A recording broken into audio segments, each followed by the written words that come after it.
Welcome back. I'm Stephanie Ruhle. This morning marks nearly 2 weeks since Speaker Nancy Pelosi announced that the House would move forward with an impeachment inquiry into President Trump. But it marks nearly 2 years since the first calls for impeachment from 2020 presidential candidate Tom Steyer, who launched an impeachment campaign in October of 2017. More than 8 million signatures and millions of dollars later, Steyer has gotten some validation from Washington. 228 lawmakers now expressing their support for some action on impeachment. And this weekend, he also got validation from voters, passing the threshold to qualify for the November Democratic debate. Only 6 other candidates have qualified so far. The businessman turned 2020 presidential candidate Tom Steyer joins me now.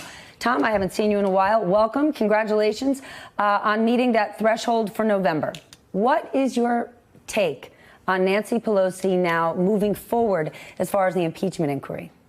Well, as you know, Stephanie, as you said, I believe the truth was there 2 years ago.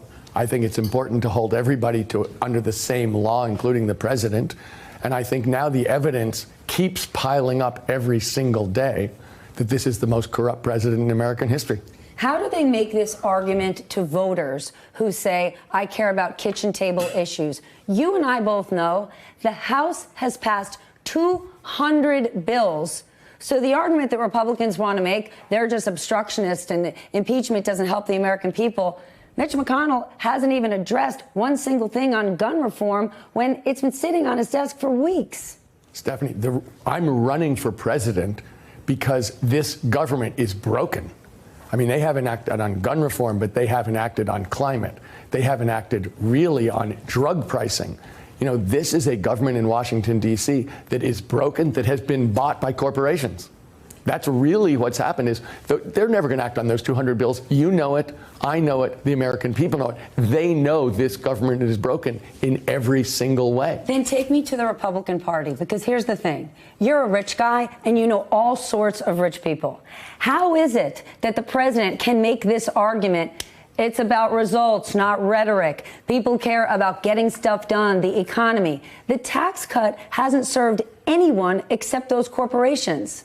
Stephanie, Mr. Trump is a fraud and a failure. He was a fraud and a failure as a businessman. He's a fraud and a failure as a steward of the American economy. You're pointing out his 2 big economic plans are, one, his tax plan, which was the biggest giveaway to corporations and rich people in American history, and his completely failed trade policy, the trade war he's declared that is hurting American workers, American business people, and American farmers. He is a failure when it comes to the economy, which is his whole issue. But Mr. Steyer, the president being a failure is the reason all those bankers, you and I both know, weren't willing to do business with him for years. Why is it that there are some business people today who are continuing to say, I like his policies, even if I don't like him as a person. Elizabeth Warren will be worse for me. How do they continue to make this argument if what you're saying is true? He's a total fraudster who isn't serving anyone. Because they aren't looking past their own tax bills. There are a bunch of people who actually got that $1.2 trillion giveaway. And they're sitting there going like, I like the money. But my point would be, it's terrible for the United States of America. It directly hurts about 90% of Americans. And in the long run, even the people who got the lower tax rates, even the people who got the huge giveaway are going to be damaged because we all rise and fall together in this country. Then what's your game plan? You've now gotten yourself on the debate stage, but if you really want to break through, you've got to do something special, something different. What is it? Is it your new economic plan? Look, I think my new economic plan is to say, put people over profits, but in fact, renew capitalism. So, in fact, it's talking... Explain that to me, because the president would argue all Democrats are socialists, and that's the direction you're going in. You wouldn't be sitting here. You wouldn't have all the money that you do if we lived in a socialist society. Absolutely. And you know, I believe that with the entrepreneurship, the energy, the competition that comes with capitalism has really been driving this economy for as long as there's been a United States of America. The problem is the corporations have bought the government. So, in fact, the first thing we need to do is break that corporate stranglehold. And I have a bunch of structural things, including term limits in Congress. I think a national referendum the end of Citizens United. So it's break the corporate stranglehold, then invest in people. Mr. Trump does everything he can to take money away from supporting American people, whether it's education, whether it's research, whether it's healthcare. In every single case, he's trying to reduce taxes and reduce the support for the American people. The American people are America. When American people succeed, America succeeds. His idea, I look at those as investments in the future, investments in our success. All right, that is your recipe to defeat Donald Trump, but you can't get to that stage unless you can push Joe Biden, Bernie Sanders, Elizabeth Warren, and others out of the way. How are you going to do that? You versus Joe Biden. Look, I think there's no question that when it comes to, this is going to come down to the economy. We're going into a weakening economy. If you're reading the same statistics I am, right. You look at those car sales from last week, they almost made you sick, down 10 to 12% year over year.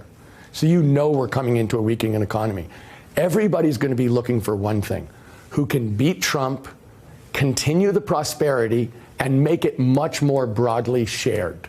And if you look at everybody's background, what they've succeeded in, I spent 10 years taking on the corporations and beating them, but I built a business from nothing. If there's anyone who understands what makes a country prosperous, what allows that country to share that prosperity broadly with the people, that's my background in a way that there's nobody else in this race who has anything like that experience, competence, or, know-how. Love him or hate him, you know what Mitch McConnell is? An expert in how government works. You don't have that expertise. Isn't that a weak spot for you? Well, let me ask you this. All these experts in government are part of a completely broken government. I, for the last 10 years, as an outsider, full-time, have been taking on corporations and beating them. As an outsider, I built one of the largest grassroots organizations to spread democracy much more broadly. All these so-called experts are part of a complete failure. So if you think somebody's going to turn around Washington, D.C. and turn it from the failed government it is to something that is of, by, and for the people, let me ask you, is it someone who's been succeeding at doing that for 10 years from the outside, or is it someone who's lived inside the Beltway for the last 30 years? All right, then. Tom Steyer raises a very interesting challenge. And guess what? He'll be discussing it in November on the debate stage. Congratulations again. Nice to see you again. Good to see you, Tom Steyer. Hey there, I'm Chris Hayes from MSNBC. Thanks for watching MSNBC on YouTube. If you want to keep up to date with the videos we're putting out, you can click subscribe just below me or click over on this list to see lots of other great videos.